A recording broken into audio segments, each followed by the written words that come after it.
All right, welcome to another installment of the Fragments of Silicon reviews. Four reviews up this week, the first of which is Tell Me Your Story, which is, I want to cut any who's on first routines in the here and now. That's the name of the game.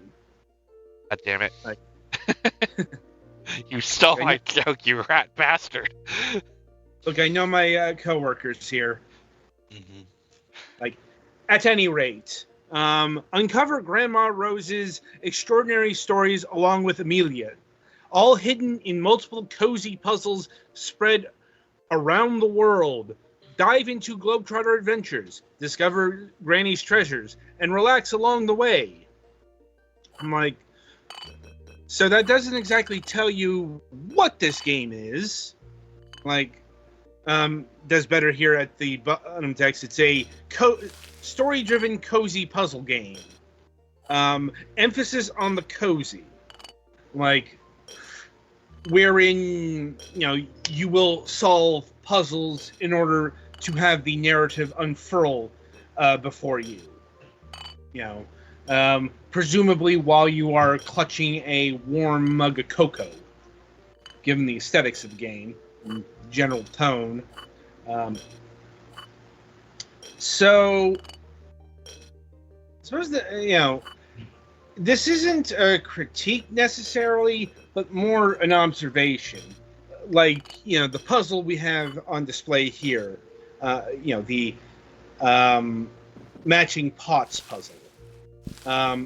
This and many other puzzles and quote unquote, I'm not even sure they're supposed to be puzzles. They're gonna. What's it called? Tower of Hanoi? It's in the ballpark. But the one where you're supposed to rearrange all the things until the biggest one is on the bottom and the smallest one is on the top. Yeah, it's a variation of that. It's simpler than the actual Tower of Hanoi because you can place bigger or heavier things on the lighter things. Temporarily, yeah. Yeah, which isn't the thing you can do with actual Tower of Hanoi. You can also move them wherever you want, and also, well, no, you can do that normally. There just aren't that many things. And also, you have you have two different kinds of things at once, so. Yeah, like I said, it's a variation, but it is in the spirit of the Tower of Hanoi. And you're going to see similar puzzles like that. They'll match up to, age-old public domain affairs, but they're not exactly like, say the scorpion, the frog, and the worm, or whatever the three animals are. It's the fox, the hen, and the worm. There we go. Where you have to get three animals across a river, but you can't leave the two animals that would, one would eat the other one. Yeah, I usually heard it with fox, sheep, and grain or something. I've seen chicken because, chickens are easier to get across a lake and such, and would still be eaten by a fox. Uh-huh. So, but that's neither here nor there. I'm not saying that... The point is that A eats B, B eats C, but A doesn't eat C. I mean, I don't think that particular puzzle is in here, or at least I didn't see it in my time playing the game. Like I said, everything's a lot cozier, but like the lamp puzzle a little later on is, you will match lamps, but in that case, that is like, remembering correctly, that's like stage 1, stage 2 is getting rid of all the cobwebs, then stage 3 is unpacking the teapot. And that's kind of where I was going with this. A lot of these puzzles come across as something from a long-lost DS or Wii game. Like, puzzles that are less interested in tickling your intellectual fancy and more about showcasing what you can do with a stylus and a touchscreen. Thankfully, not every puzzle falls into that domain. Some of them are more difficult than, move the thing or brush off the thing or match the things up like you will at the end of a puzzle sequence, i.e. story, where you get a bunch of stickers and you have to stick them in the sticker book, the scrapbook. And once again, that's one of the things that really made this feel like something that I would have bought for the DS in, say, 2005. Down to that level of gimmickry. Yes. It is worth noting if you do get stuck, this game has a hint system. Interesting spin on it as well. Because a couple weeks ago, I complained about the game Plungeroo and its hint system, essentially being a free-for-all. Where, you could just, hint, and it would reveal the solution. Here, it's a bit more, not necessarily punishing, it's a bit more puzzly. That is to say, you get 3 hints, and then you have to refill. And the way you do that is another one of those public domain puzzles. In this case, it's the fragmentation puzzle. If you're not familiar with this, it's where a item, in this case, usually a cup, in this case a teacup, is broken, and you have to assemble all the pieces. The things to note about this are, one, it's on the easy side. Once again, probably going with the casual nature of the puzzles here. So when you get, the piece right about in place, it'll snap in, letting you know that you got it right. Believe me, I've seen this puzzle done much more finicky. Looking at you, Ripper. So, I'm fine with that. It's, the thing that I noticed, it's the same puzzle over and over again. It doesn't really have any variants or different cups. So, at the end of the day, it's not a hard puzzle to solve, but it is something that will obstruct your hinting a bit. Once again, the balance continues, I suppose. And I suppose the other thing to note is, because this is the puzzle for the hint system, there is no hints here. I'm almost got it. And you put that at the bottom. And like I said, that's pretty much how the cup puzzle always goes. But if you get stuck, and I think the biggest problem I had with this game is,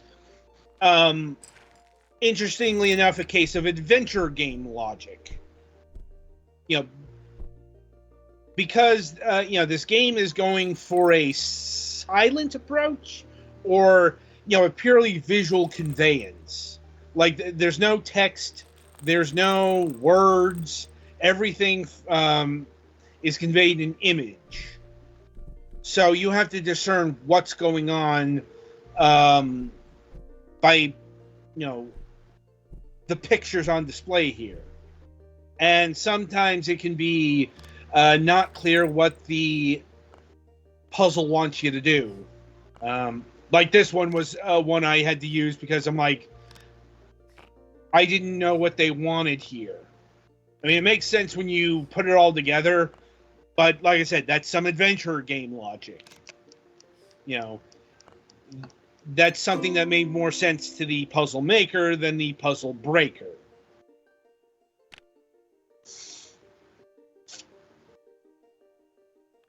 And that's pretty much it for the basics. Like, I suppose I could scrutinize like individual puzzles and all of that noise, but I won't. Yeah, like, this is another one of those puzzles that are puzzles in quotation marks. Because it's like, it's not exactly hard to figure out what's going on here, and it comes across more as somehow stylus gimmickry, or I guess in the case here, like it were 1992 and you're learning a mouse for the first time. Like, I think the toiletries might go in the bag. Yeah.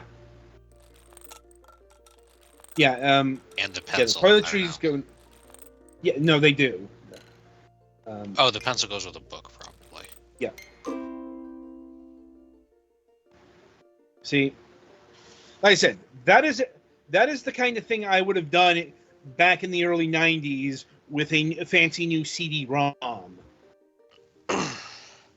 Like, or yeah, know, I'm definitely getting a general vibe of like, why can't we use words to say what the goal of the puzzle is? I'm like, because that's the gimmick they went with. I know. I'm like, this right here. This is fucking 2007 era Wii. DS, yes. I think my sister had a DS game with one of these mini games on it. Yeah. Like I say, once again, it's not necessarily a complaint. It's just weird to have puzzles structured like this in a PC game that was released in 2024. I think that's a subset of the whole casual focus, because once again, these are the kind of things I found in casual games up and down the line. DS, Wii, both of them. Like, even a touch of the Vita.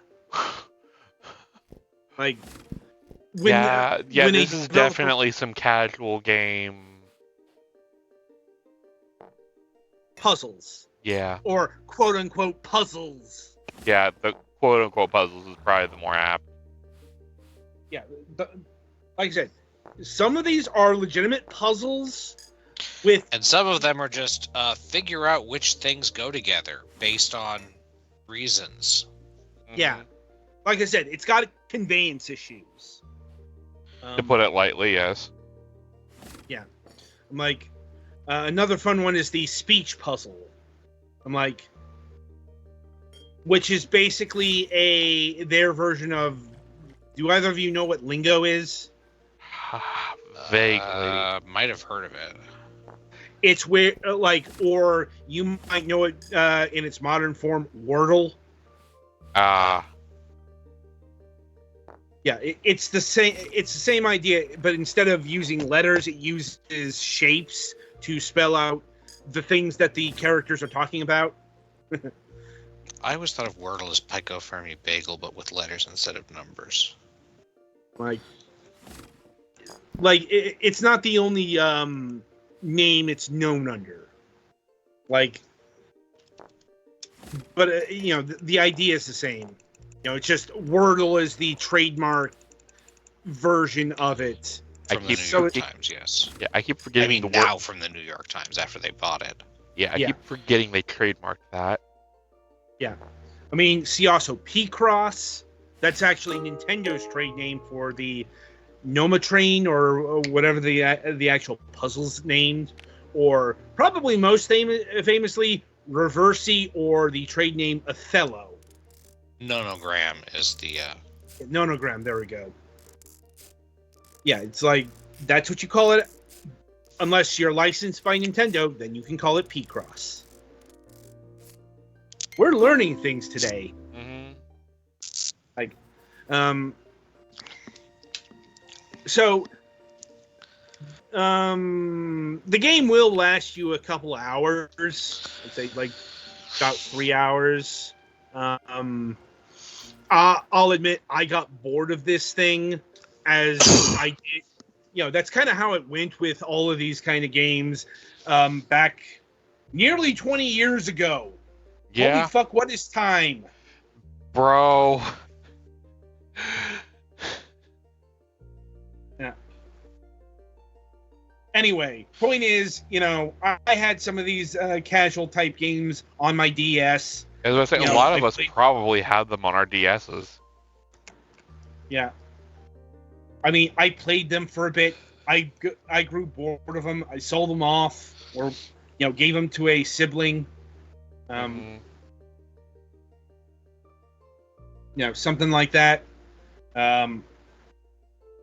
Point is, they didn't exactly hold my attention then. And they're probably filling the 99-cent bargain bin of a lot of used games retailers at this point, if they've not just been chucked in the bin. Yeah. I know, like I said, it's just absolutely fascinating to me that this game exists. Mm-hmm. Because it feels like it came out of a fucking wormhole. Yeah, in this year, Yeah.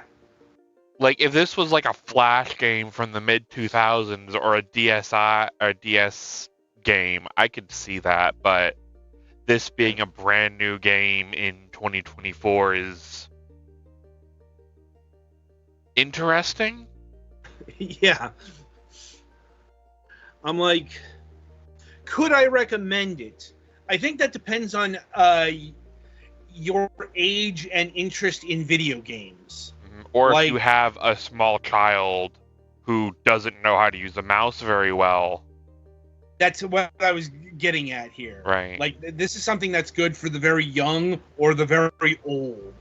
Mm-hmm. Once again, that's how it was back in the day. Yeah. This is literally a game that they would have probably put in cheap if you got a DS, or would have just been in the bargain bin for you to learn how to use a stylus, or would have been on a Flash site for kids learning to use a mouse. Right. And on the casual game scale, this probably would have been upper tier, like not as high as one of Nintendo's offerings, like it's no Brain Age or Nintendogs, but it isn't, say, any of Ubisoft's abominations either. Oh my god! I'd probably put it alongside, say, Cooking Mama. Yeah, something like that. As far as like casual games, this would probably be like a AA or something like that. You'd find it in the $20 bin. Yeah. And in terms of its actual pricing, well, the good news, it won't run you $20. It will run you $10, like $9.99, which, yeah, that checks out. Mm-hmm. Like I said, as far as if this game is worth $10, once again, it depends on who you're buying it for. Like, if you're buying it for the casual gamer, yeah, I'd say, like I said, honestly, that's a bargain bin price right there. Mm-hmm. For what you're getting. Yeah, because this on the DS would have been $20 because they had to pay to print a cartridge. Yep. But it still would have been, in the... it still would have been one of the cheapest fuck DS titles. Yeah. Like, also worth noting, this does come with a bit of DLC in the form of a couple, 3 art books featuring all the characters, Rose, Amelia, and the Corky Peanut. Like, I'm guessing Peanut's the dog. Yes. I just said he's a Corky. Oh, I thought you said Quirky. Yeah, I thought you said Quirky. Yeah, no, Corgi. Ah. Yeah. And they're all running 99 cents or 147 combined. I mean, if you like the art, sure, go for it. Like it's like they're $1 each when they're not on sale. But yeah, from what I played, the art is at least inoffensive. So yeah, don't it's know exactly if what I'd pony up $1 for the art book, but it's inoffensive at I least. will give the art this. It looks good. Professional. Yes, I think that's the better word. It looks like they hired does- a storybook artist for this, which kudos for that. Or rather, it doesn't look cheap. It doesn't look amateur. It doesn't look like there was no effort put into it. Like it doesn't you look would like have they seen just slipped somebody on Fiverr a few bucks and, make generic characters A, B, and C, 1 dog, 2 child, 3 old lady, Once again, going back to DS and Wii, that was one of the telltale marks of the shovelware of the systems. Just the absolute low effort production values. That doesn't have that here. That's a good thing. Trust me, we've been to that hell on show before. Right. And speaking of which, I think that'll about do it for Tell Me Your Story here. Coming up after the break is Petty Fan's review of 99 Moves.